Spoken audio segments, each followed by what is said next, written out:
Bonjour, je vous présente la DxO One, cette caméra miniature dotée d'une qualité exceptionnelle, petite par la taille, immense par le talent. Ce petit bijou est une production de chez DxO qui est connu pour ses logiciels de traitement et pour ses tests en laboratoire qui font l'objet d'un site web qui s'appelle DxOMark. Et depuis 3 ans, DxO a décidé de se consacrer à la réalisation d'un appareil de qualité professionnelle connecté. Étant spécialiste de la qualité de l'image, nous avons mis les meilleurs ingrédients dans le volume le plus petit qui soit. Et typiquement, l'idée c'était de réaliser la qualité d'un DSLR, d'un réflexe, dans une caméra ou un appareil photo de la taille d'une clé de voiture. Alors c'est une caméra connectée, ça veut dire que lorsqu'on l'ouvre comme ceci, déjà elle se met sous tension, on va pouvoir ouvrir le connecteur et l'associer au meilleur écran de poche disponible à ce jour, à savoir un iPhone. Donc on se retrouve avec une configuration connectée. On a une rotation qui permet de shooter au niveau de la taille comme avec un relais flex, au-dessus de sa tête en concert ou même en reprographie à la verticale tout en ayant une vision de l'écran parfaite. Donc l'idée c'est d'intégrer un mécanisme qui, comme vous l'avez vu, s'ouvre automatiquement, permet une rotation mais intègre également une sécurité puisque lorsqu'on applique un couple excessif, on libère l'iPhone. Le mécanisme est breveté. Il fait évidemment l'objet d'une certification Apple et on est dans un environnement où ce connecteur Lightning qui permet de retenir un iPad par le câble nous permet d'être sécurisé dans la manipulation de l'appareil. Donc vous êtes en présence d'un capteur 20 millions de pixels, format 1 pouce. C'est la plus petite caméra au monde dotée d'un capteur aussi grand.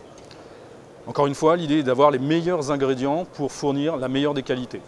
On l'a associé à une optique à 6 lentilles, asphérique, dont 2 éléments en verre, qui a une focale équivalente de 32 mm et une ouverture de 1.8. Encore une fois, les meilleurs ingrédients dans un tout petit objet pour obtenir la meilleure des qualités. Vous disposez d'une interface complète. Il y a évidemment une application qui est fournie avec gratuitement et qui vous permet de piloter votre DxO One en mode expert, en tout automatique. Vous accédez au réglage de vitesse, d'ouverture, d'ISO. Nous allons de 100 à 50 000 ISO grâce à une nouvelle technologie qui s'appelle le Super RAW, que j'expliquerai tout à l'heure. Et tous ces réglages sont disponibles de la même manière que vous les trouveriez sur un DSLR, un réflexe, un appareil expert. Vous avez accès, encore une fois, à un temps d'exposition de 15 secondes jusqu'au 8 millième de seconde et d'ici la fin du mois de 30 secondes jusqu'au 20 millième de seconde. Également l'ouverture de 1.8 à f/11, les ISO de 100 à 50 000 ISO, la compensation d'exposition, la cellule, la balance des blancs et bien évidemment le focus en single, en continu et même en manuel. C'est-à-dire que vous pouvez régler votre focus en manuel. En fait, cet appareil qui dispose de tous les modes, P, S, A, M, toutes les priorités, peut être complètement piloté manuellement. Il intègre une micro SD card dans laquelle seront stockés les RAW, les Super RAW et les vidéos. Et les JPEG vont dans l'iPhone. Et de fait, vous avez immédiatement accès aux capacités de partage. Il suffit de taper ici et vous accédez au kit de partage de l'iPhone. Donc le monde est ouvert à vous avec des JPEG de très haute qualité. Vous avez toujours une seconde chance, celle fournie par les fichiers RAW qui sont dans la micro SD card.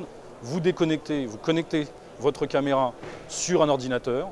Et là, vous allez pouvoir utiliser les logiciels fournis avec la DxO One, que sont Connect, OptiX Pro et FinPack, pour obtenir le meilleur rendu qui soit à partir des fichiers RAW.